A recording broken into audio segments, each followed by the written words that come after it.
Welcome, sleuths, suspects, and witnesses. This is day 27 of our month-long virtual book festival. This has been a blast and a half, and if you are just watching the replays, you're missing all the fun. You really gotta make sure if you're watching the replays, you come back live with us tomorrow, because tomorrow is the big reveal, and that's when we're gonna really let things loose. So make sure you make it for that.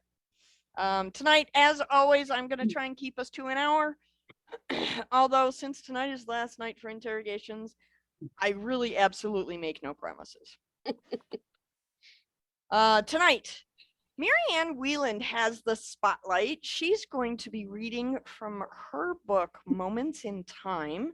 We're not having a second reader tonight so that we can expand our interrogation time, because tonight is the last night to ask questions. So that's why we're doing it that way. Marianne, I'm so glad that you're willing to read a second time for us this month, and so glad that you're willing to be our wrap-up reader. Thank you so very much for volunteering for that pole position. I appreciate it. Can you show us a copy of your book? Oh, yeah. Moments in Time. There it is. Can't miss it. Gigantic heart on the cover. Yeah. I kind of wish I'd have picked a more fun story. It's all right. We'll make up for it.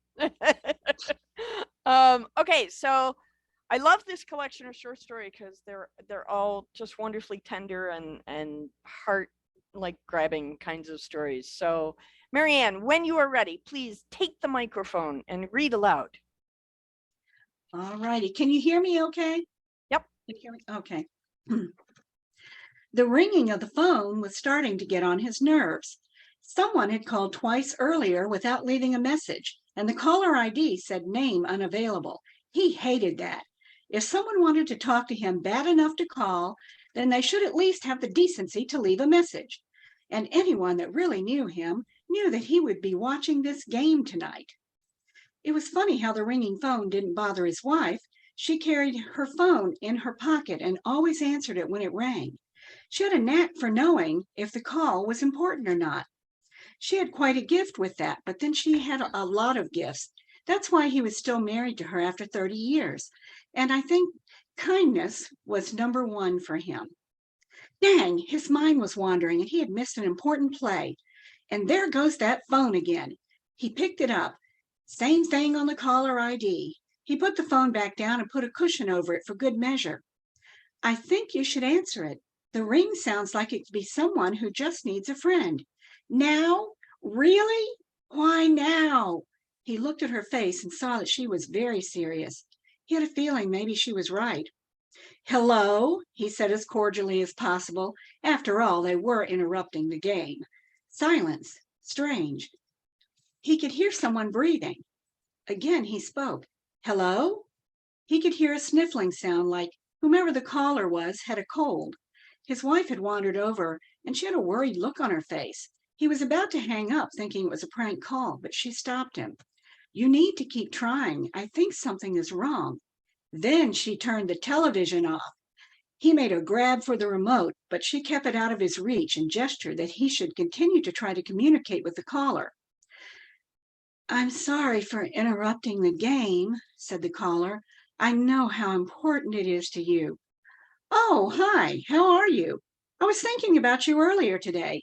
I meant to call, but you know how it is with work and the wife. He rolled his eyes and ducked just in time to keep from getting hit with the dog's toy his wife had thrown at him. He put his hand over the phone and mouthed to her that it was a friend from work, nothing to worry about. You know I don't know how it is.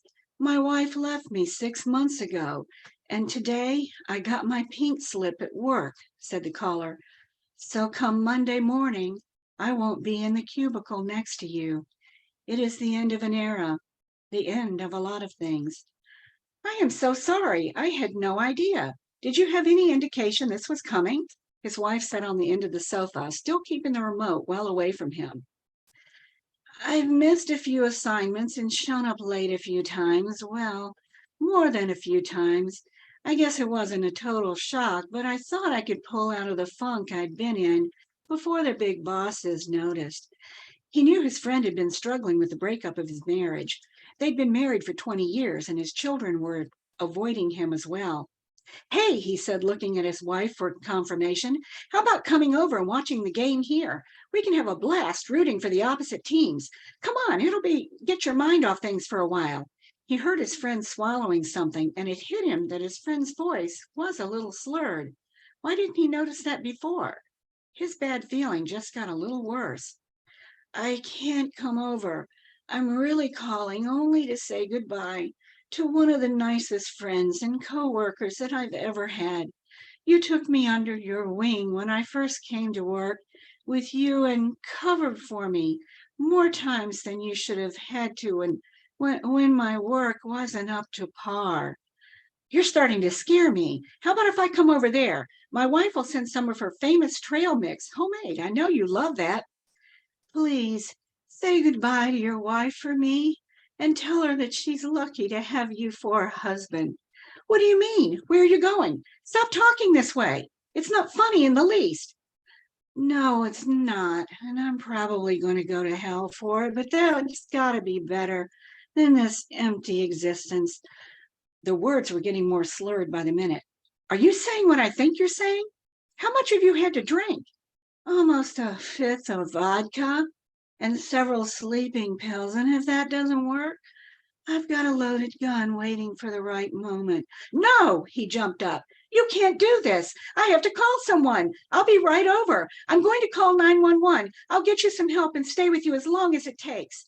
No, if I see any of the authorities, I'll put a bullet in my head. I just want to go to sleep. I only called to say goodbye. He thought a minute and issued up a prayer for the right words to say. No, you didn't call to say goodbye. He took a deep breath. You called for help. Remember the time when you helped me through some health issues when, frankly, I didn't know if I was going to make it?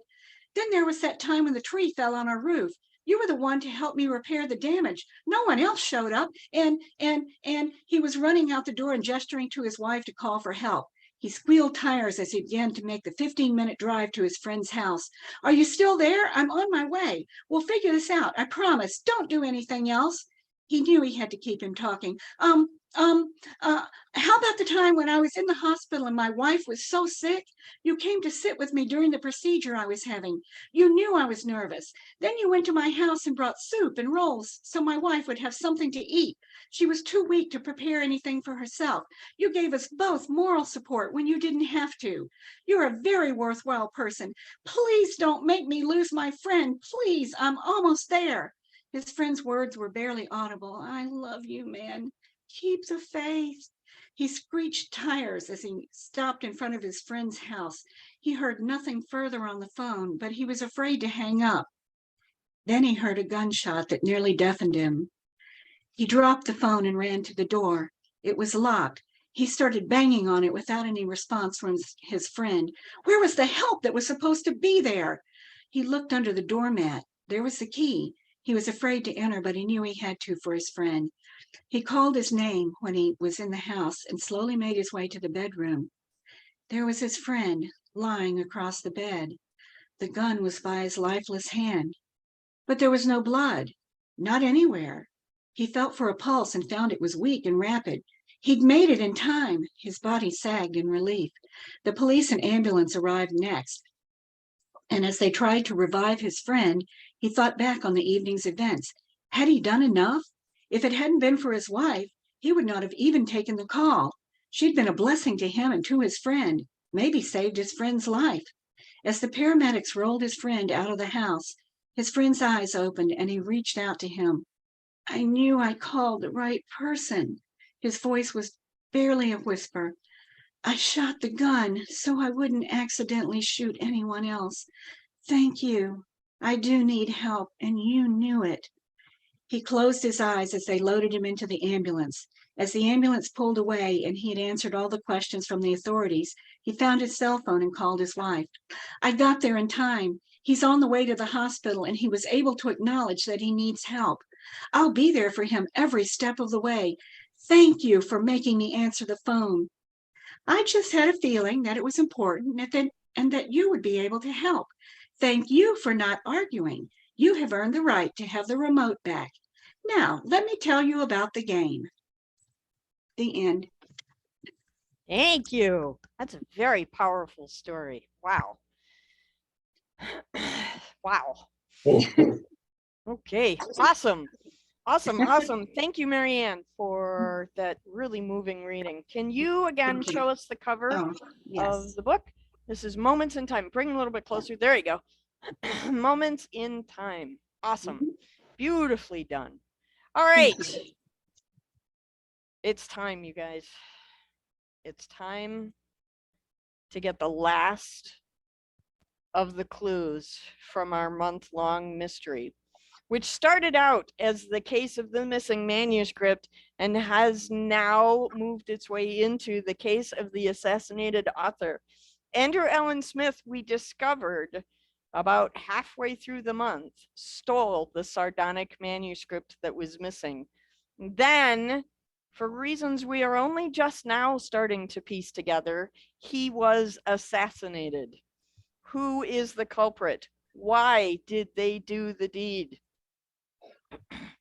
Chloe Holliday, Melinda Falgo, Ruby Fink, Christopher Gare, Amy Kelso, Jules Nelson, Marianne Wieland, and Deborah Reed are all, on one level or another, suspects in this murder.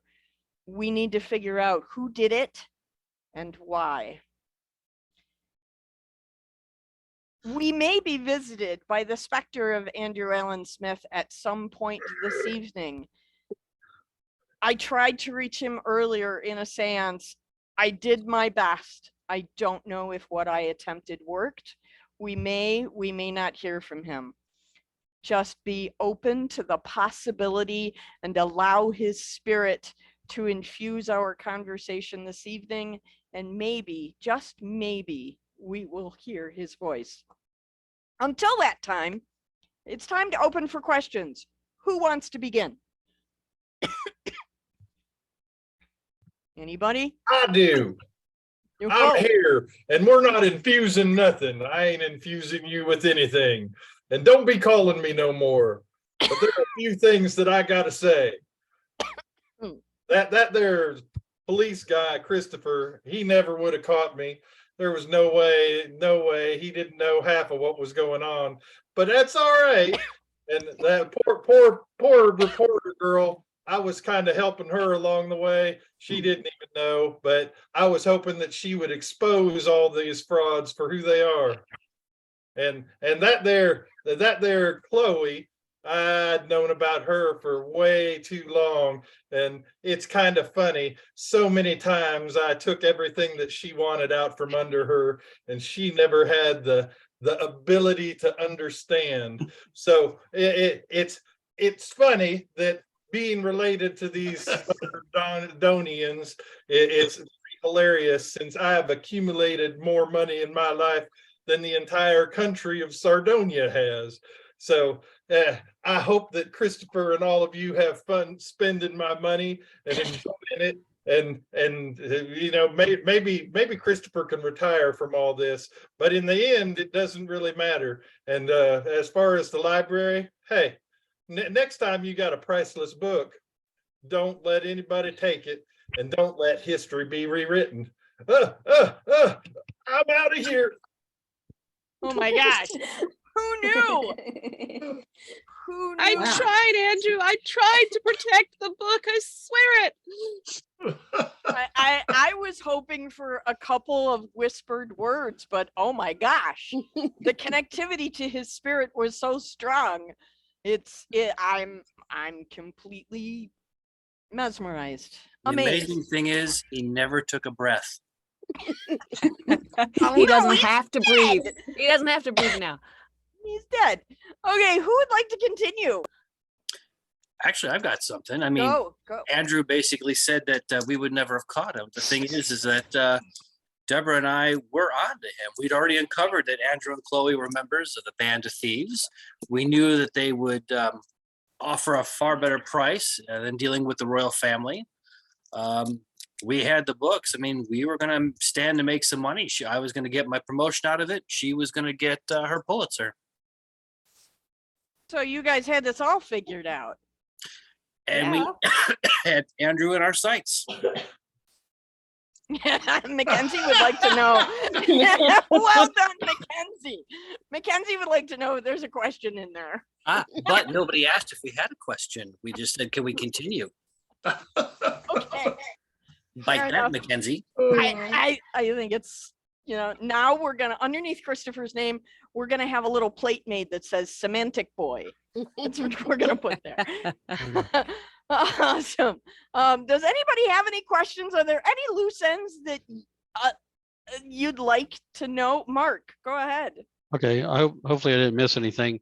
My question is, Melinda, how close were you to Andrew? Were you looking over his shoulder when he was researching? What was your association with him?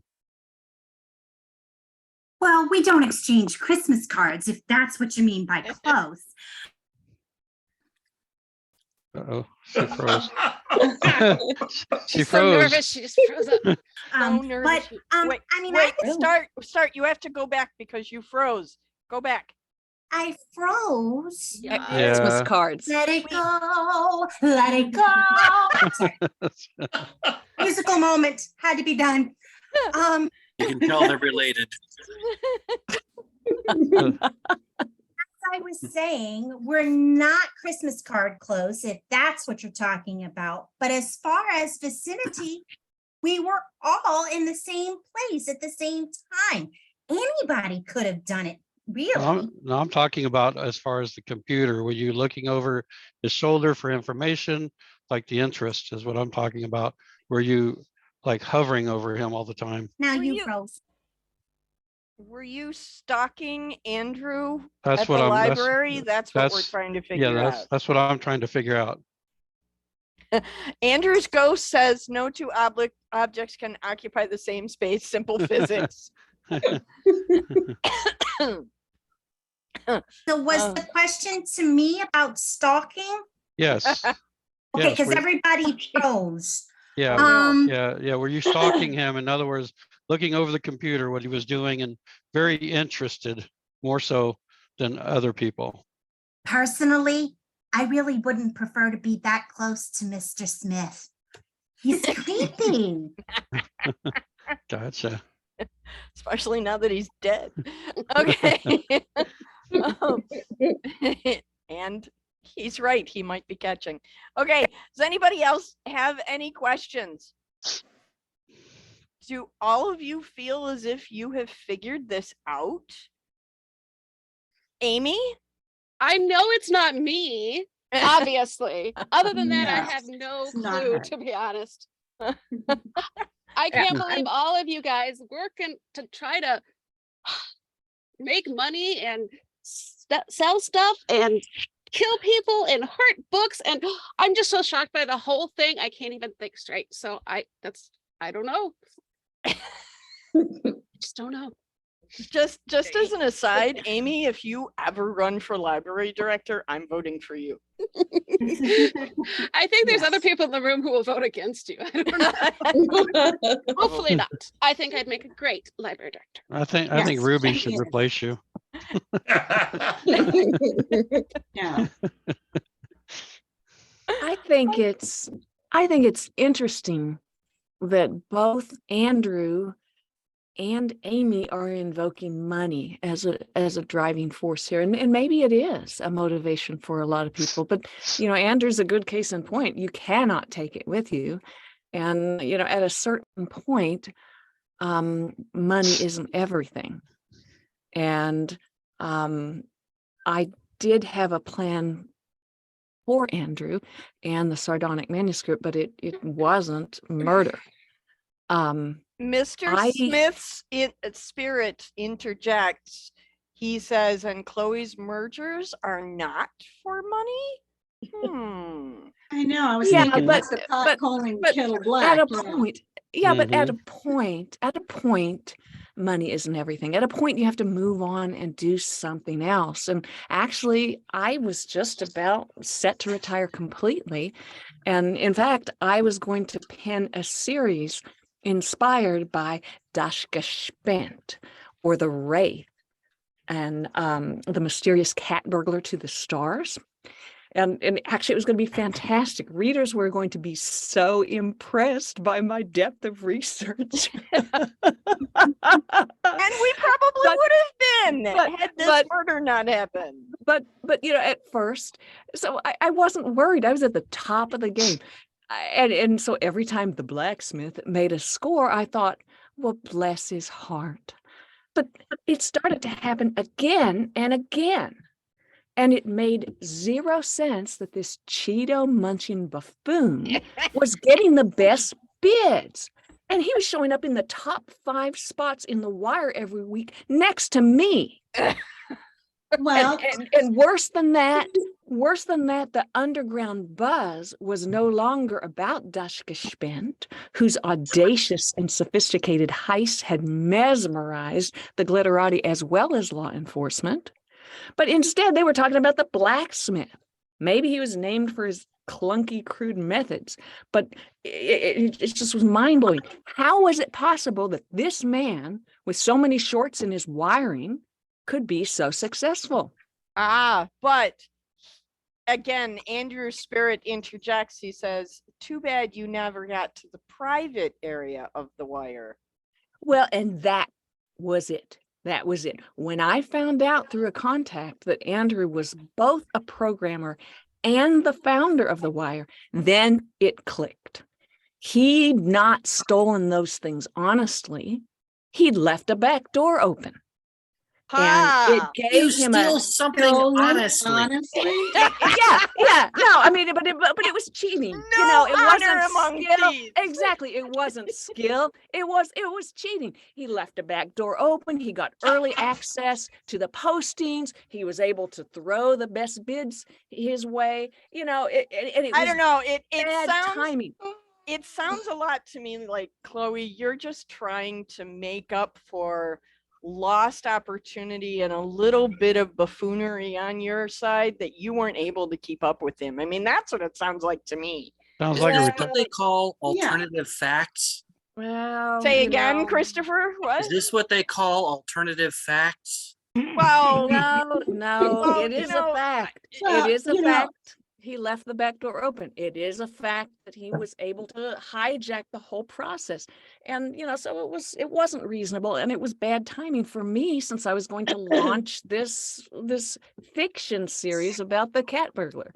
So when I found out that he'd gotten this backdoor access, I vowed then and there that I was going to drop the hammer on the blacksmith. And So- murder Well, him. Yeah, No, and you no. told me, and murder. you told me that Deborah. you were going to take care of it when you I found out. was. Yes, my plan was to frame him. Okay, that would have Or been to plenty kill him? enough. Framing was better. Framing was cleaner and less risk of prison. So yeah, I had already, unbeknownst to him, and I guess everybody here, I had already acquired the other 5 copies of the sardonic manuscript. Oh, And I- really? Yeah. And I'd been able Ah. to spend my time translating them a little bit, just enough to get this cache of gems, which I was able to send to Marianne along with a safe deposit key. So my Okay, plan, so my question here, Christopher, is did you know she had the other copies of the manuscript? Of course we knew. We knew everything. We are the ultimate duo. We know everything. So Nibbles hang and on. bits were on the job. So Chloe had 5 copies. There was one at the library, and then Andrew had the others. Is that The other 6. the other 6? Is okay. Christopher discovered them when he went to go, what, Christopher? Do as I was asked by the royal family and plant evidence on Andrew so that he could be blamed for everything. There you go. Okay. Okay. Well, So, oh my gosh, I can't keep up with the chat, you guys. Mark has his hand up. Mackenzie wants to know, have we gotten the autopsy back? Did we ever get that report yet? I did make a call at your request, and they will have the results hopefully tomorrow. Ooh, good. Perfect timing. Perfect timing.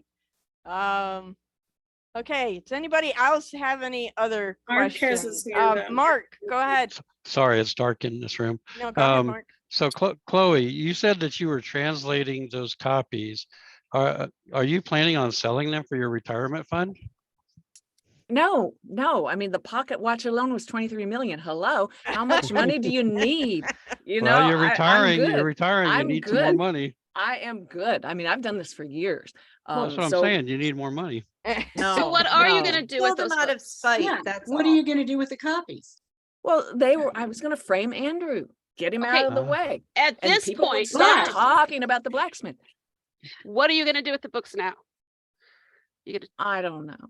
Mm, I've got to think about that. Mhm. Yeah, you Well, gotta protect them. I don't and know. It save them. seems to me that Donate you them to have the library, you yes. have admitted to now several thefts. Officer Garrett, doesn't that mean that you are well within your rights to arrest her for grand larceny? Heck, I'm arresting everybody. That For what? I am innocent. you're a public nuisance. You can't arrest me for that. I am doing my Yeah. job. You guys came to my job and made a mess of things and made things crazy. That wasn't my fault. I'd Maybe- arrest You're myself, innocent. but I don't want to end up in the cell next to you. Who knows? Maybe Christopher is related to Chloe. Oh, heck. You know, it probably would be simpler just to take a DNA test of everyone and be done with it. All this, who's the royal family? Can I just mention Andrew Smith's spirit has reminded us that he cannot be arrested. Maybe he killed himself just so he wouldn't get arrested for murder. He's Okay. trying to frame us. Would He's he be given- that desperate? He has given an arresting performance. Chloe, Andrew's spirit also would like to know, are you going to donate those books to the library? Well, you know, I probably will, because I think now the best thing is showing remorse, maybe crying a little bit, good behavior. I think those things, and then the juicy stories probably. Okay, so my best here's bet. the bigger question. Jules, if she gives you those other copies, what are you gonna do about it? I heard you have this, you mentioned the other day, you have this retirement plan of your own in mind. Well, but I already have my stuff planned. I have a very simple house picked out and it's already got a down payment on it. I mean, I'm good. So everything else will just go into Amy's care and Also, knock it it now becomes Amy's problem Ah. what to do with these 5 extra copies of the manuscript. I mean, it's gonna be Amy's library, so I mean, she'll get to decide, so.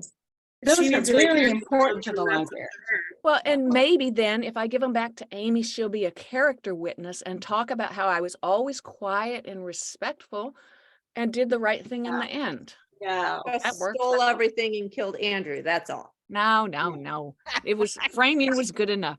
Good one, Gary. Oh my gosh. All right. Does anybody else have any questions or inputs into the mystery that we need to know about? Anybody? Well, Andrew's ghost just asked if Amy was gonna get fired, 'cause that's where he was before he died. But I wasn't really gonna fire Amy. I was hiring somebody else to replace Amy so that she could have my job. That way I knew that I could retire without any hiccups, so. Well, Obviously, you knew. Yes. It'd be Okay. safe with me. you scared her. Mackenzie just said, is this now a one of us is lying scenario? MMC Not lying. dies just to be the MC of his own story and then controls the other MCs and frames them for his death. Mm. I like how your brain works, Mackenzie. You're gonna make a great author. Well, it's just like Andrew to do that.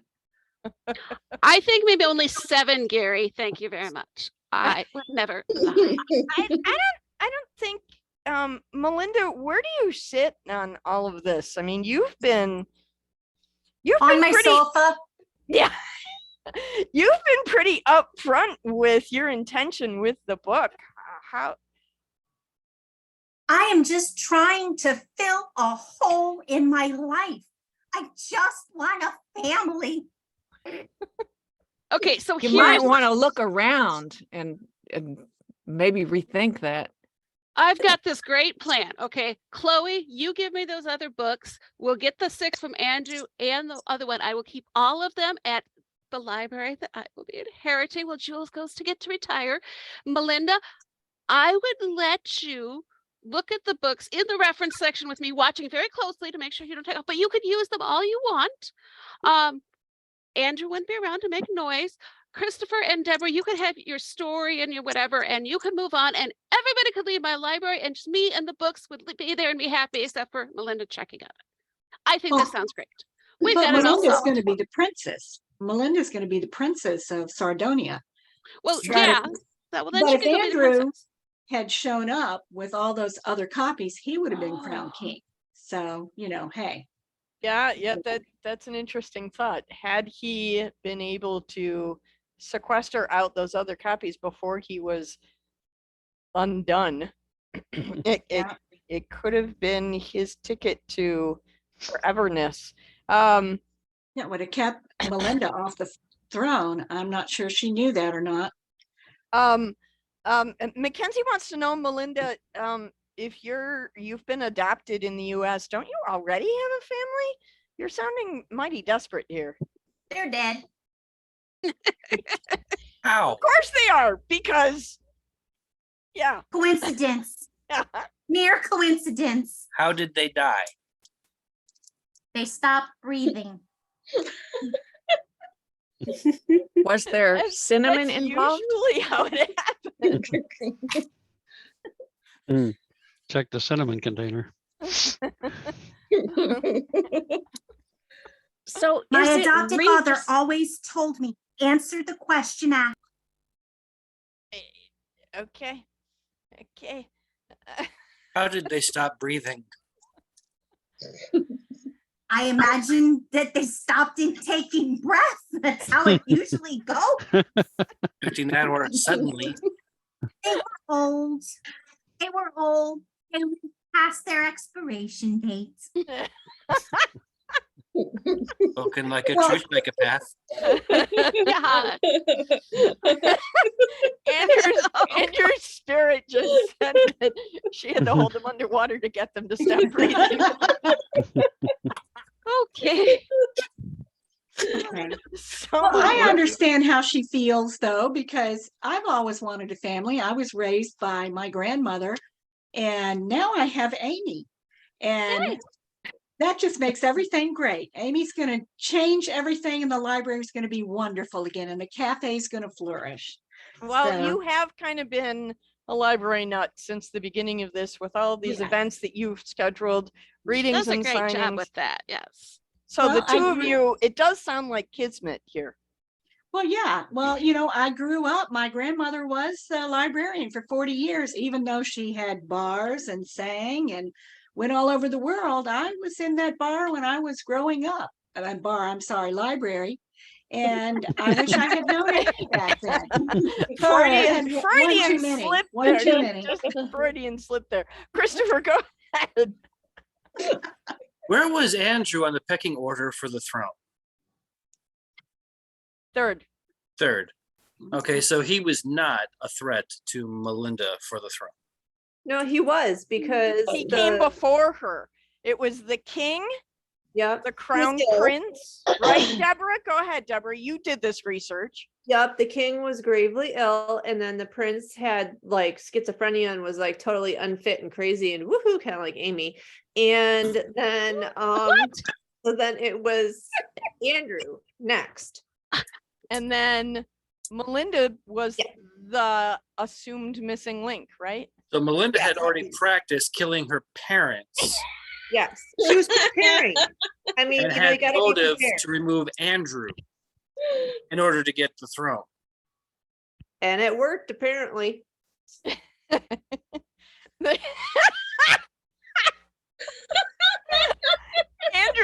Andrew's spirit says the king was in the counting house. The prince was in the nut house. The maid was in the parlor making up some tea, and all of them just wanted to make sure they killed me. Yeah, I think the maid was in the bedroom though. Wasn't that the whole problem?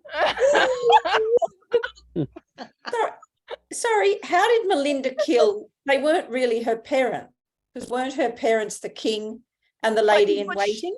He was a, yes. So these are adoptive parents. Yeah. Her adoptive Why would she parents. want to kill them? Well, Melinda? that's Why did Practice. you want- that's not a confession. That was the assumption Christopher was making. Practice. They were past their expiration date, just like Andrew. Just because I have to help Melinda, believe it or not. Well, I never thought I'd be saying that, but she did mention that her parents had passed away before she ever found anything about the book, because that's what Ruby came and told her about the book was after that fact. So she didn't know when So her she had parents no reason died. to practice. Yes, she had no motivation at that point other than anything to do with parents. That and makes stuff. sense. She was a sociopath back then. She's a psychopath now. Yeah, She's but she didn't have a perfect for reason the for her job. psychopathness. I mean, and she's frozen, so she Apathy. can't talk back. Oh my gosh. So this is all just a case of Melinda was innocently interested in her lineage and she stumbled on this mystery. Not her fault. Is that what you're saying, Amy? I don't think Melinda's innocent of anything. Like she's innocent cannot describe her. She takes those glasses off. You look at her eyes, and they're like helter skelter, helter skelter.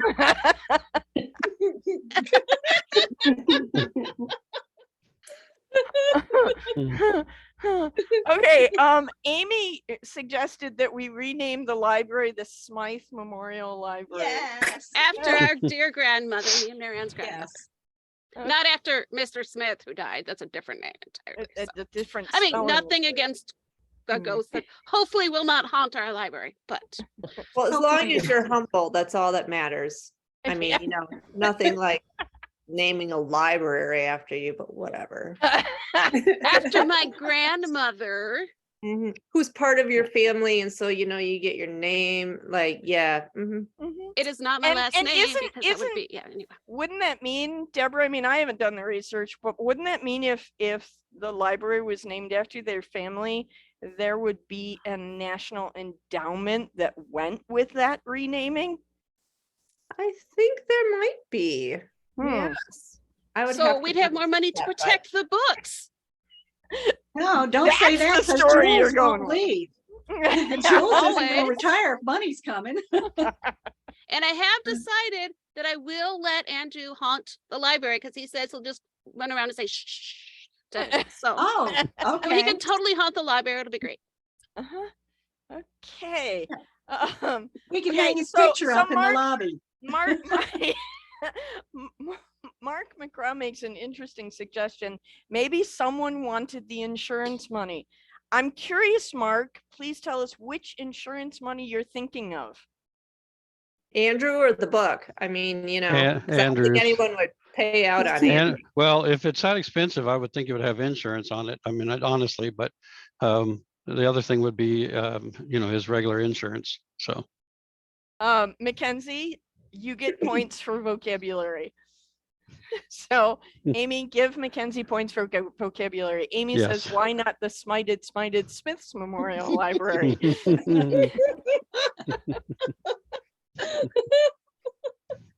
I So like it. Mackenzie gets extra points. Okay. United Smith Front established a long time ago. Okay. So I think we got things all figured out. We just need to, you know, put somebody away for murder. But other than that, we're all set. Really, So we we got can't everything all lie. figured out.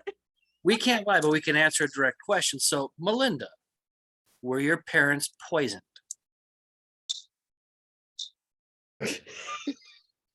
That's a fake Did she freeze if I freeze ever on saw one. purpose? Yeah, that's what I asked her in the I chat. If have she, nothing to say on the matter. yeah, because I put that in the chat. I thought she killed them too. So because she said She they probably did. expired. They expired. Just like Andrew. I think it's rather interesting that on the very last night of interrogations, Melinda's internet is conveniently being inconvenient. I think that's curious. Andrew's ghost. Okay, fine. I have something that I have to say. Fine, say it. I go. Can you see the date of my birth on this license? No.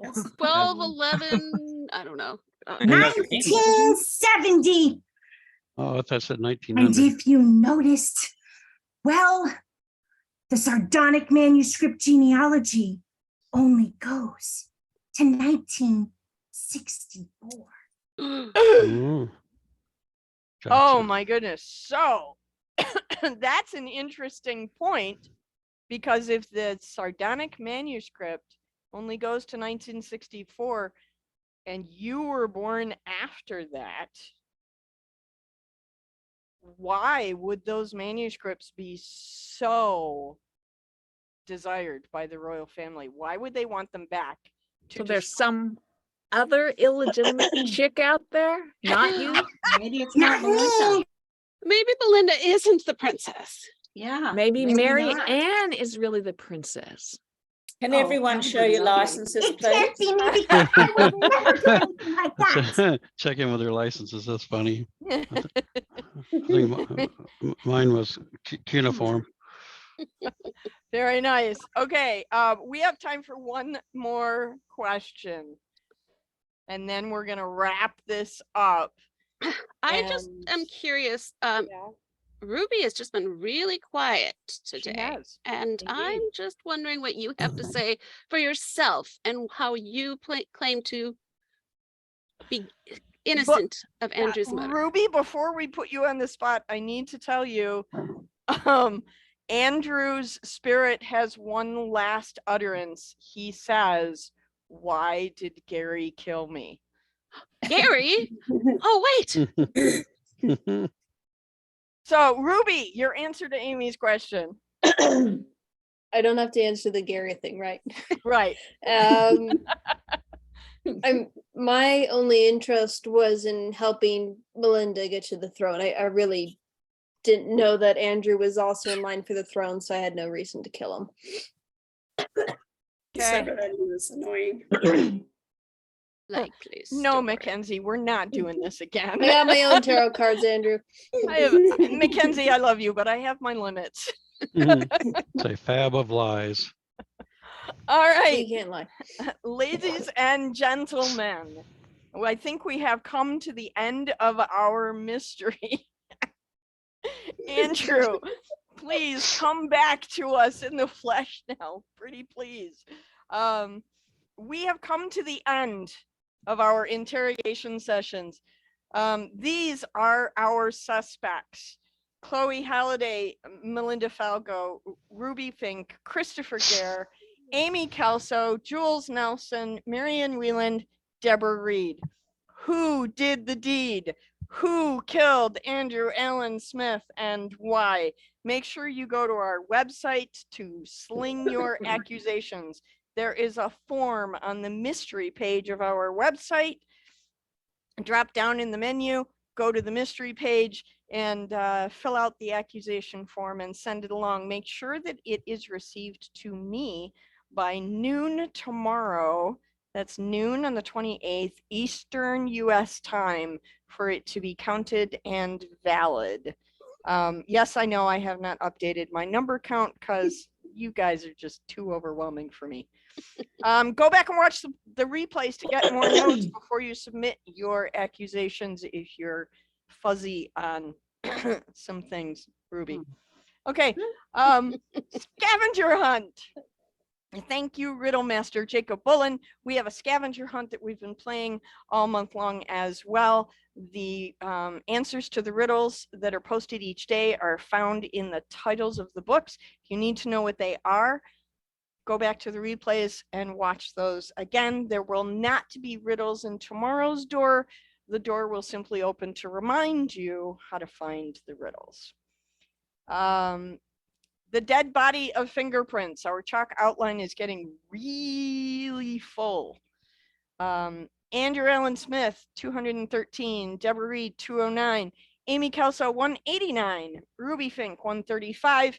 Chloe Holiday, 134.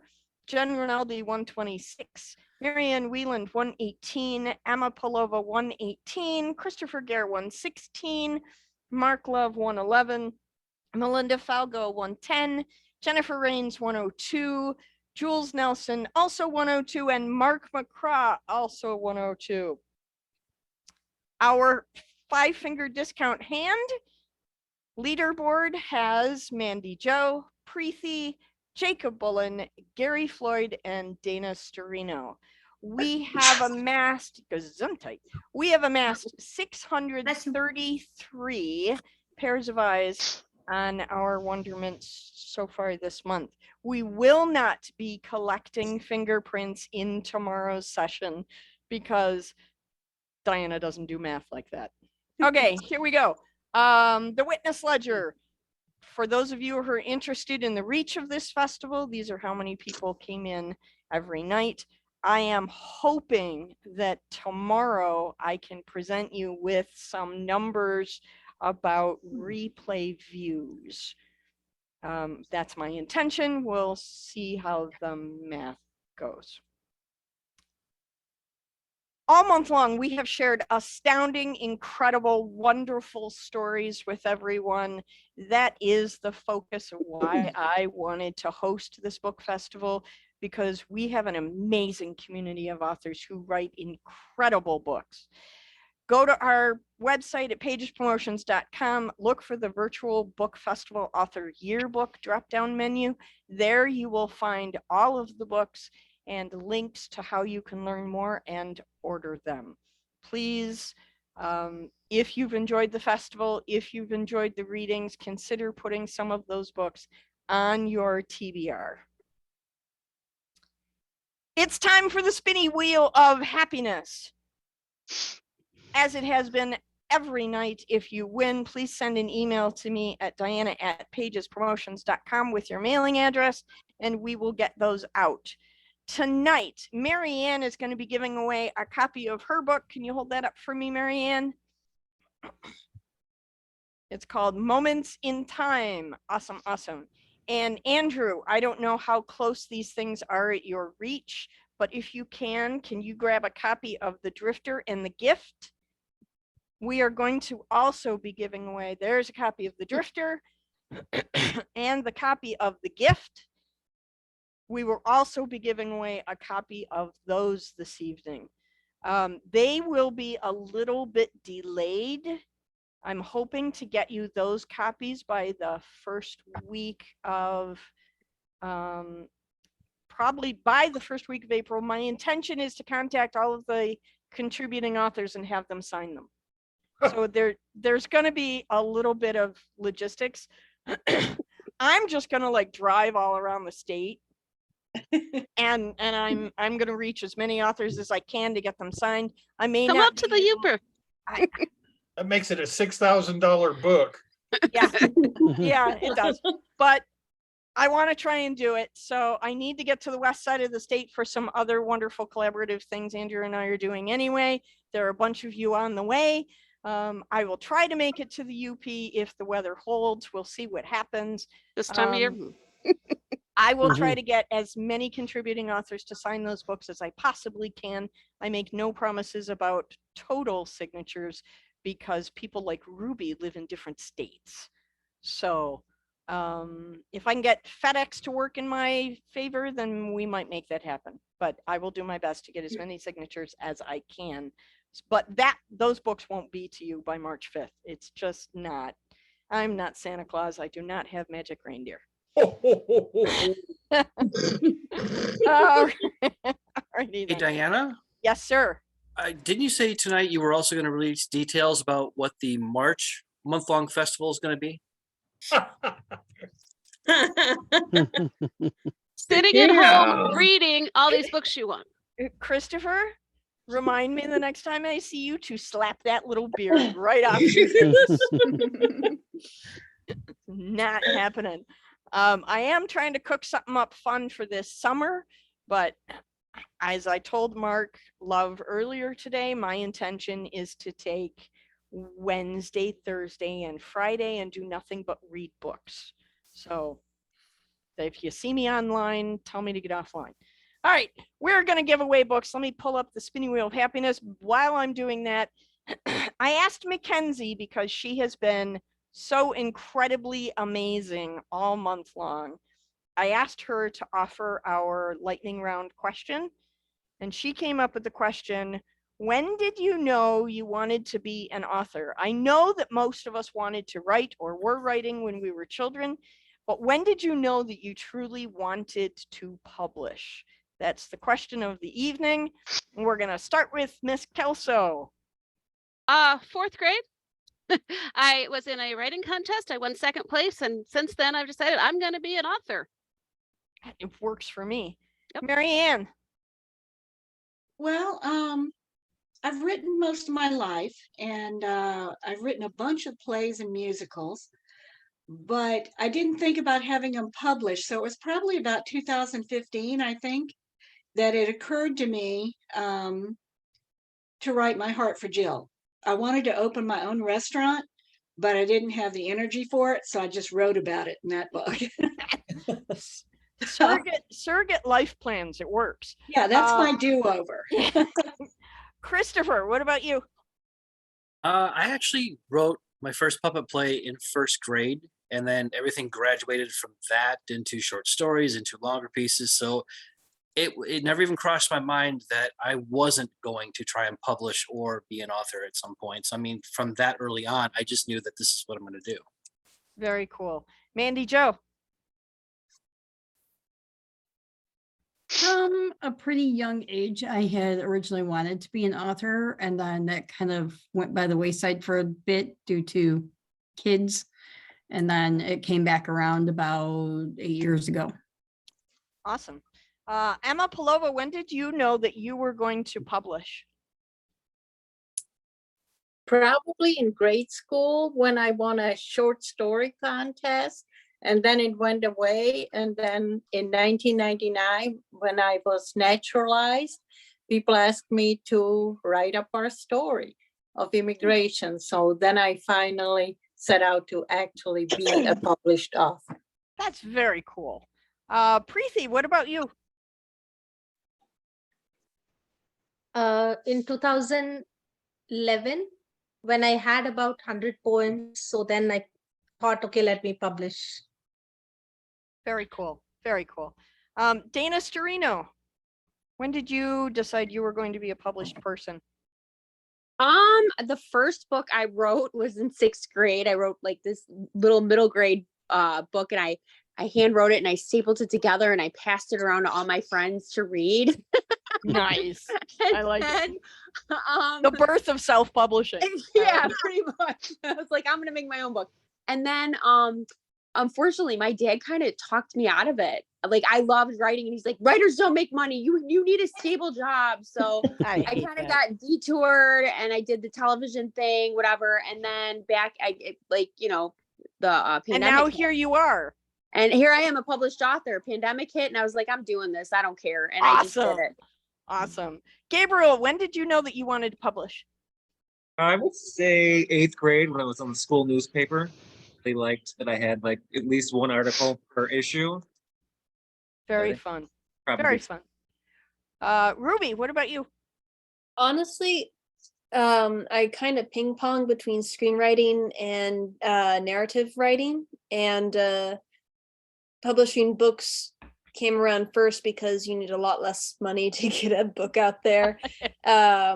Whereas getting a production together is a lot more expensive. But hey, maybe one of my books will become really popular and become a movie. So that's always the hope. Absolutely. That is the hope. Jules, what about you? Well, I've been inventing stories since I could talk, but I had this reputation with my siblings that I was Telltale Julie, because my imagination, I pretended they were real. So then in 5th grade, I read this book that was horrifyingly, tragically traumatic to me. It's called The Dollhouse, or The Dolls in the Attic, something like that. anyways, it's as scary as it sounds for a fifth grader, but in the back, she said that her dream came true when she turned all her tall tales into publishing books. And then I realized that that's what people who make up stories and pretend that they're true do. So fifth grade, I was like, I'm going to be a published author. So I love those light bulb moments. Those are awesome. Mark McCraw, what about you? I was actually in military and corrections, and then 2006 to 2011 in my 40s, I was a teacher's aide, and I saw a lot of authors coming into the school, and I talked to them, and it wasn't until 2021 that I started actually having epiphanies and started using all the experiences that I had and my children's experiences and stuff, and that's how I started publishing my first book. That's super fun. I Chloe. saw an epiphany once. They were playing violins, violas, and then saxophones and stuff. The epiphanies were too loud. For sure. Chloe. Well, I come from a long family of storytellers, but I went into a crazy, busy, demanding profession, and it wasn't until 3 years ago when I retired abruptly because of family issues that I had a lot of insomnia, read a bunch of books as a consequence, and thought, I could do this, and so I tried it. Awesome. Andrew, when did you know you were going to be a published person? Well, when did I know? Didn't. You never know. When did you make the decision that you were going to be a published person?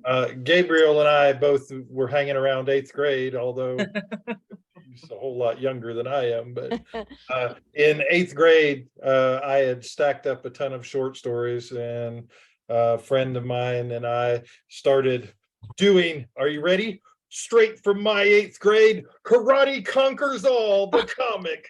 Yes.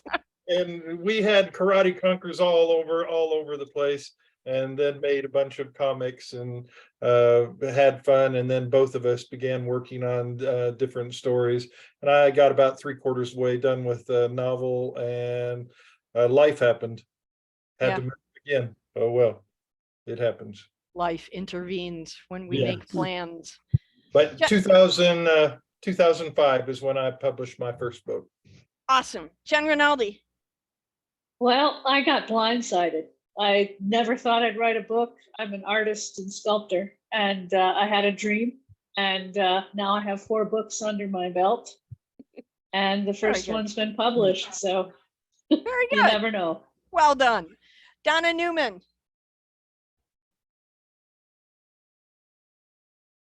Sorry, I'm having an issue with my Zoom mute button.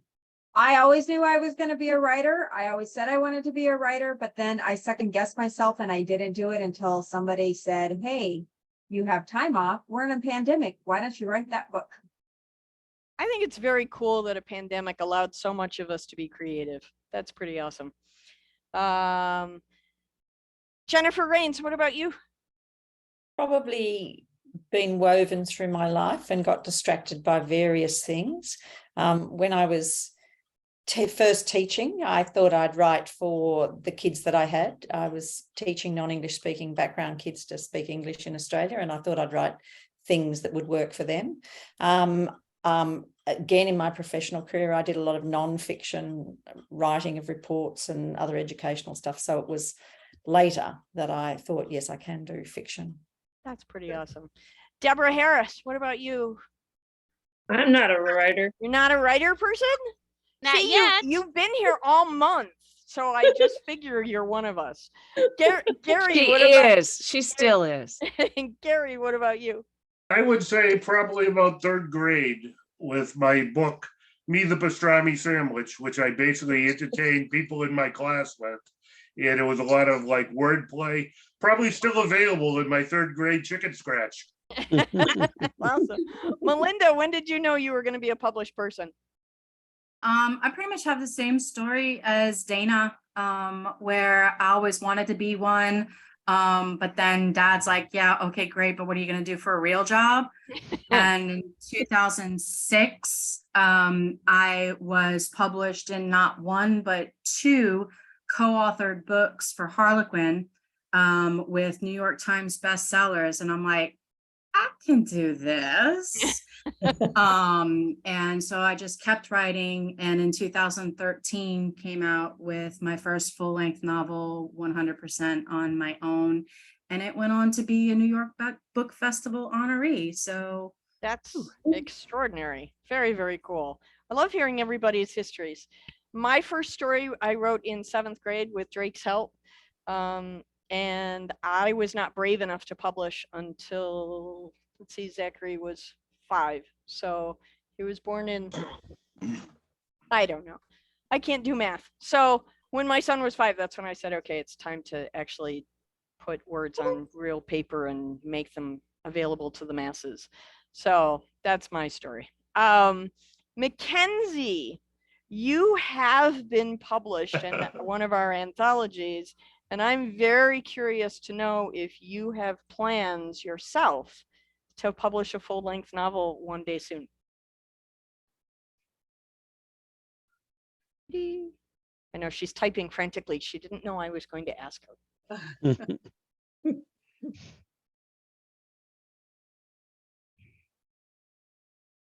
Need the Jeopardy music. Do, do, You know what I'm gonna do while she's finishing typing? Maybe perhaps. Okay. Maybe perhaps. She says maybe perhaps, but the answer is yes, she's going to. Okay, good. Her teacher tells her she will. Good interpretation. We're gonna make that a thing. Or you're gonna redo your senior year Yes. over and over. It's like Groundhog Day, but worse. No, not prom again. All right, here we go. Thank you everybody for answering our questions all month long. I really love this portion of the night because I feel like I get to know you guys a little bit better. I really have fun with that. All right, we are going to spin our spinning wheel of happiness, and then we're going to let you guys all collect your notes and watch clips and sling your accusations. Amy, can you see that? Yes, I can. Awesome. Okay. All right. So the first book we're going to give away is Marianne's book, Moments in Time. We're going to give away The Drifter, and then we're going to give away The Gift, right? So that you know, The Drifter was inspired by a story that Andrew wrote, and The Gift was inspired by a story that Amy wrote. So here we go. First for Marianne's book.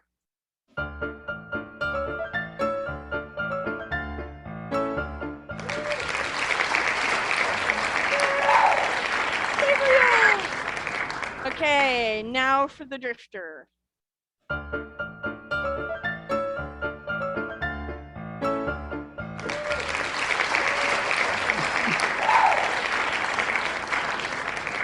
Awesome.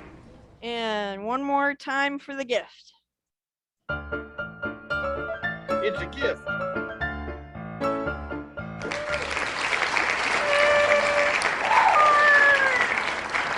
Awesome. Okay.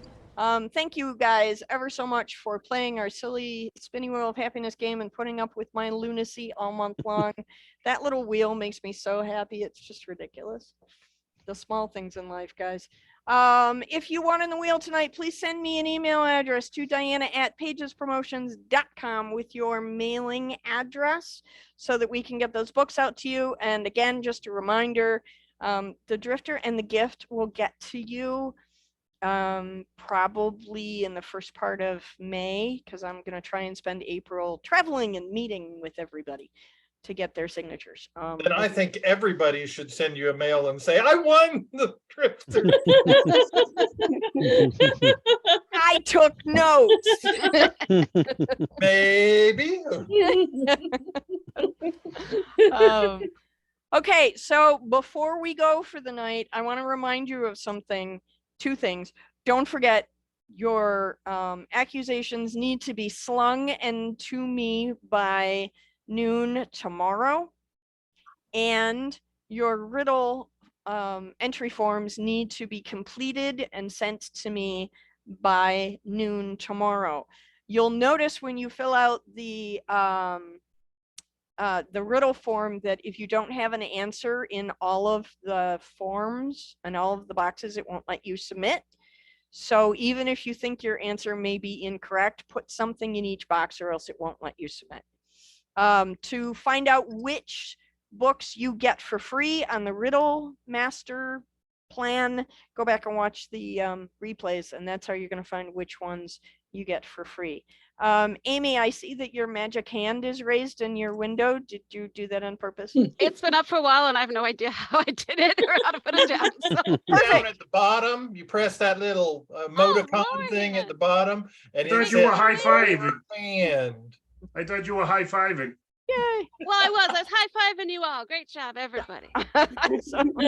Say, librarians should know technology. Come on now. I do, but Amy didn't know the Wire website existed. We can't expect her to know how to raise her hand on Zoom. I would never It was book a for little something hand. like a Wired website. So. It was a little hand because Amy is losing some of the people at the library, and she's short-handed. You guys are too much. Okay, so much fun. You guys have been awesome all month long. This has just been a barrel of monkeys. I'm really, really thrilled that you guys all stuck it out. Don't forget, come back tomorrow so that you can all figure out who did it, something like that.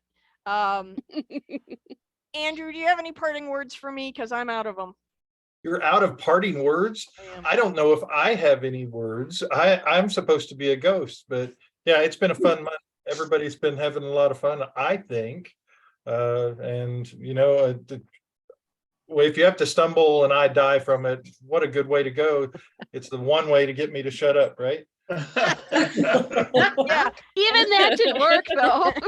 Well, you know, there's a lot of spectral energy out there that I can channel, and I wanted to give some to Ruby too, so she could use her cards better, but I needed to come back and say a few words. It's one of them things. One of them things. So it would be worth Ruby's while to have killed you off so you could hunt her and help her look like she knows what she's doing. I could be a semi-familiar weird ghost spirit thingy. Okay. All right, everybody, thank you again for this amazing night. You guys are awesome. This has been a great month.